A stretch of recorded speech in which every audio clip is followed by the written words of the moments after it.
Well, Oil Country, I think it could have been worse considering the lineups that both teams submitted tonight. The Oilers fall 5-1 in their final regular season game, and it has been an absolute pleasure creating content for all of you. Hello, I am Austin Hockey. If you're new to the channel, welcome in. I hope you enjoy your stay. If you are a returning viewer, welcome back.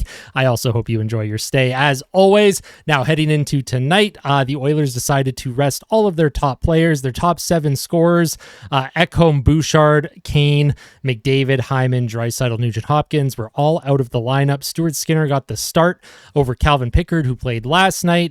Guys like Gagne and Ernie drew into the lineup. Sam Carrick was in the lineup. Broberg and Stetcher played as well. And, you know, for some guys, it might have been an audition to see if they're going to stay in the lineup for the playoffs. A guy like Dylan Holloway, I think he's proven that, you know, he should be in the lineup regularly at this point. But I am curious to see what Kris Knoblauch does when we approach the playoffs here. The Oilers do not play until Monday. And as of this recording, it looks very likely that Edmonton will be playing the Los Angeles Kings. But stick around towards the end of the video. We will be doing a out-of-town scoreboard check just to see where Vegas and LA are in their matchups. LA was playing Chicago tonight, and Vegas was playing the Anaheim Ducks. And just a friendly reminder, I am doing an NHL bracket challenge. If you go to bracketchallenge.nhl.com, sign up for an account. It is totally free. I'm also not affiliated with them. This is just my own thing.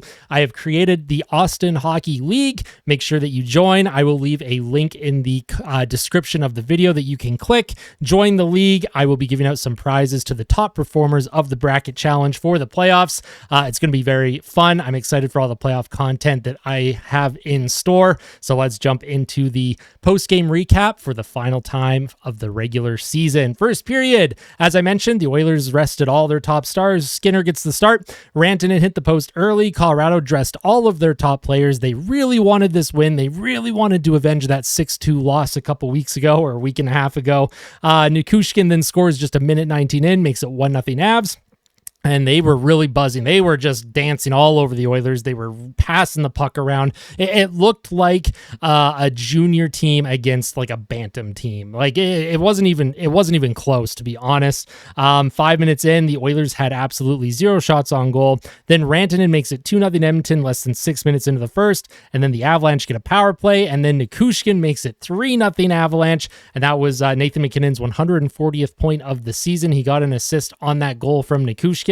And for Nathan MacKinnon, he now is the all-time leader in points in a season for the Colorado Avalanche franchise. So congrats to MacKinnon. It will be interesting to see if he wins the Hart Trophy over Nikita Kucherov. I think it would be hard to vote for MacKinnon over Kucherov at this point, though. Kucherov is one of only 3 players to ever have 40 goals and 100 assists in a single season, joining Mario Lemieux and Wayne Gretzky. So the fact that Kucherov is within, you know, he's only in that elite company.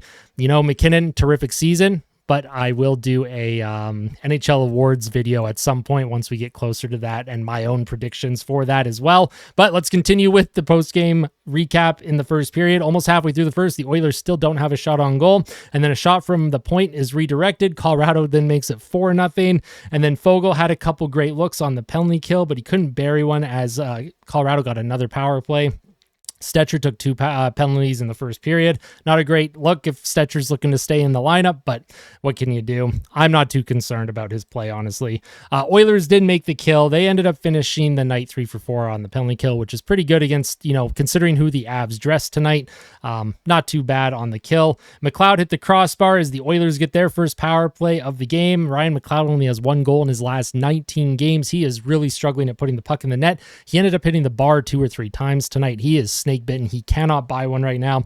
But Holloway ends up tipping home a shot from the point from Philip Broberg on the power play, cuts the deficit to 3. The shots started to even up. At one point, the Oilers had 0 shots to Colorado's 7, but at this point, the shots were 7-6 in favor of the Avs. However, in the final 3 minutes, Colorado really poured it on. And at the end of the first, it was 4-1 Avalanche. The shots were 13-7 in favor of the Avs. And the expected goals were 1.65 to 1.15 in favor of Colorado. I think considering the circumstances, circumstances and the lineup decisions by both coaches, I think this could have been a worse outcome for Edmonton.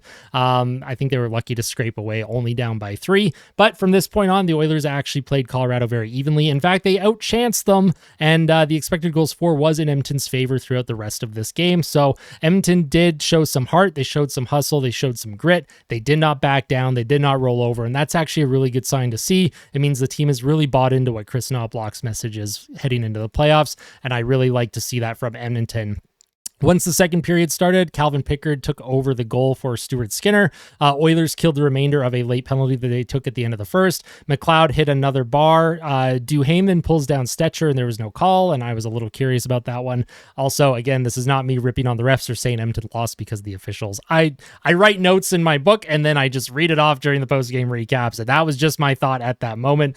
Fogle then had a one-timer. Ceci then had a bomb that was stopped, and then the Oilers were getting absolutely hemmed in as Carrick and Ceci couldn't clear the zone despite, they had some opportunities to get the puck out and they just couldn't do it. Colorado's forecheck was absolutely relentless. McLeod and Fogle then had a great look, but an early whistle killed the play. The ref lost track of the puck, even though it was still available. So that kind of sucked. I thought Edmonton was really pressing and looking for a goal there. And then the Oilers took their fourth penalty. It was a slashing call on Brett Kulak, another power play for Colorado. Perry then gets stopped on a breakaway after the Oilers made the kill. And then Parisi makes it 5-1 Avs after a heavy forecheck. Sam Gagner was knocked down along the boards. The puck went down low into the slot area. Nobody could find Parisi, who was all alone in the slot. He beats Pickard on the glove side to make it 5-1 Avalanche. McLeod then hits another bar, and poor guy just cannot bury one right now. And then Corey Perry collided with a linesman, and he took a butt end to his gut. His stick broke as well. Kind of a weird, unfortunate play. The linesmen were involved tonight. There was another play where Janmark, I forget who he was hitting on the Avalanche, but the linesman was, involved in the collision and ended up falling in the Oilers bench. So interesting night to be a linesman in Colorado. Pickard then makes a nice save on Nikushkin, who was looking for his first career hat trick. He did not get that. Oilers with 0 sustained zone time for most of the second period, but the Avalanche weren't really sustaining a lot of time either. There was a lot of perimeter play. Both teams had the puck in each other's zone, but they weren't really getting to the dirty areas for goals. It was kind of a, I hadn't seen much of Gagner, Ernie, or Derek Ryan at this point in the game either. Very quiet games for them. Pickard made a good save at the end of the period. At the end of 2, the score was 5-1 Avs. Shots were 24-14 in favor of Colorado. And the expected goals were 2.4 to 2.35 in favor of Colorado. So despite leading the edge in shots by 10, the expected goals were barely in favor of the Colorado Avalanche. So the Oilers were being opportunistic. They just couldn't bury one. I thought they were kind of going through the motions, just playing to their structure. They were doing their best to keep Colorado to the outside. Colorado was getting a couple looks, but the positive standouts after 2 periods for me was Broberg, Holloway, Fogle, and McLeod, not McClown. Oh my God, please don't use that against Ryan McLeod. That's horrible that I said that. It was just a slip of the tongue. He is not a clown. I love Ryan McLeod. All right, 3 minutes into the third period, not much was happening. Fogle had a good power move. He was taken down. There was no call. 6 minutes into the period, there was a lot of skating, not a whole lot of action. Colorado's top line then started to buzz. Carrick blew a tire, but the Gagner line finally established some kind of pressure and zone time. Holloway then drew a power play for Edmonton. McLeod just missed Henrique, who had an open net on the back door. Avs make the kill. Oilers didn't record a shot on the power play that I'm aware of. Perry and Kulak with a couple chances after a good net drive by Holloway. Fogle then had a good chance. He played well, or did play well down the stretch this season. A mad scramble in front. McLeod and Fogle were stopped on great chances. And then Miles Wood bats one in off of his glove. It was no goal for the Avalanche. It was not 6-1. The Avs fans who were in attendance were booing for some reason. I guess they forgot that you can't just punch a puck into the net with your hand. They won a cup 2 years ago. You'd think the fans might be aware of some of these rules, but that's okay. I'm just poking fun. Avs fans. We're having fun here. Calm down. Ryan got a breakaway, but he couldn't get a shot on goal. Makar made a great back check. Gagner had 2 shot blocks in the final minute, down 4 goals. Sam Gagner showing a bit of heart at the end there. We don't know if that is his final regular season in an Oilers uniform. If it was his final game in an Oilers uniform in the regular season, if he doesn't play in the playoffs, I just want to show my gratitude and appreciation for being able to watch Sam Gagner throughout his career. He was The first player I got the name of on a jersey when I was a teenager. He's been my favorite player for a long time. Love Sam Gagner. End of the game, it was 5-1 Avalanche. The shots were 27-26 in favor of Colorado, and the expected goals were 4.24 to 2.84 in favor of Edmonton. They had about 1.4 more expected goals than the Avs by the end of this game. But again, score effects took over for Colorado. They weren't pressing as much in the third period. The playoffs start Monday. And speaking of the playoffs, let's take an out-of-town look at the scoreboard. Let's see who is playing who is doing what right now. So the Ducks beat the Golden Knights, and LA is up on Chicago. So if this score holds for the Los Angeles Kings, the Edmonton Oilers will play LA for the third straight season in round one. Golden Knights, I guess they didn't want to play Edmonton. They lose to the Ducks 4-1. So Golden Knights could be playing the Dallas Stars in round one, but once we know for sure, I will have a full playoff preview. I will do a full playoff preview. I will do a an Oilers separate video, whoever they end up playing. It looks like the LA Kings, if they can hold on against the Chicago Blackhawks. But tomorrow I do have an Eastern Conference playoff preview video going up. I break down every single series and make my predictions. I will be doing that for the Western Conference as well once we know all of the matchups. And if Edmonton does indeed play LA for the third straight season in round one, oh my goodness. The math says at some point LA probably eventually wins a series, but I like Edmonton's chances. I'm not a big fan of the LA Kings roster, and they're 1-3-1. The Oilers are very good at neutralizing it. They are good at pushing through, and the Oilers are good at generating offense against the Kings. I like that matchup more than the Vegas Golden Knight matchup, in my opinion, because it looks like Mark Stone will probably be back for the playoffs for Vegas. I was someone that didn't think that he would be, but it looks likely that he will be, which I'm sure there will be very good fan discourse around that. Now, when we talk about playoff content, something I'm excited to announce is that during the playoffs, at least the first round, for the first 4 games of the series that the Oilers play in round one, I will be live streaming every single game. Of course, I will not be showing the game on the screen because I will be copyright stricken by NHL and have my account shut down, but I will be live streaming my live reaction to all of these games. We're going to have so much fun. The live chat, my own live reactions. I get absolutely wild and mental during the playoffs.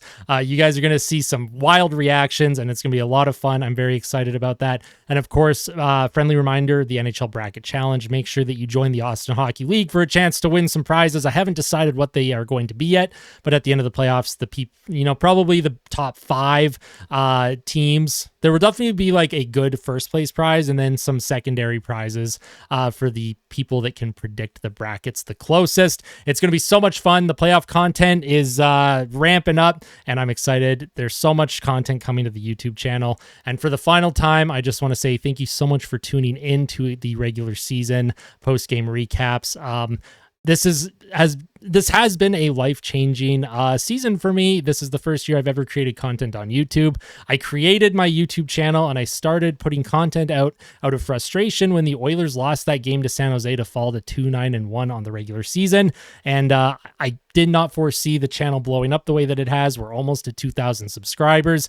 The support from everyone, every single video, all of your comments, all of your words of support, it means the world to me. And I just wanted to make sure that I gave you a humongous thank you before ending this video, because I would not be able to do this without you. You are the ones that are driving this channel right now. It's so much easier for me to just sit in front of a camera and talk into a microphone. All of your support, the dedication, watching these videos regularly, it means the world. I cannot thank you enough. I am very excited for the playoffs. I hope the Oilers go on a deep run. And if there's any comments that you want to leave me, any constructive feedback, any ideas for playoff content, make sure you let me know. I love reading the comments. I like most of them, and everyone has actually been very friendly and very constructive, and it does mean the world. So thank you again, Oil Country. You're the best fans on the planet, and I hope to interact with so many more of you once the playoffs get going. Make sure you like the video, make sure you subscribe, share, and tell all of your friends and family. And of course, as always, tell somebody that you love them. The playoffs start soon. Let's go, Oilers.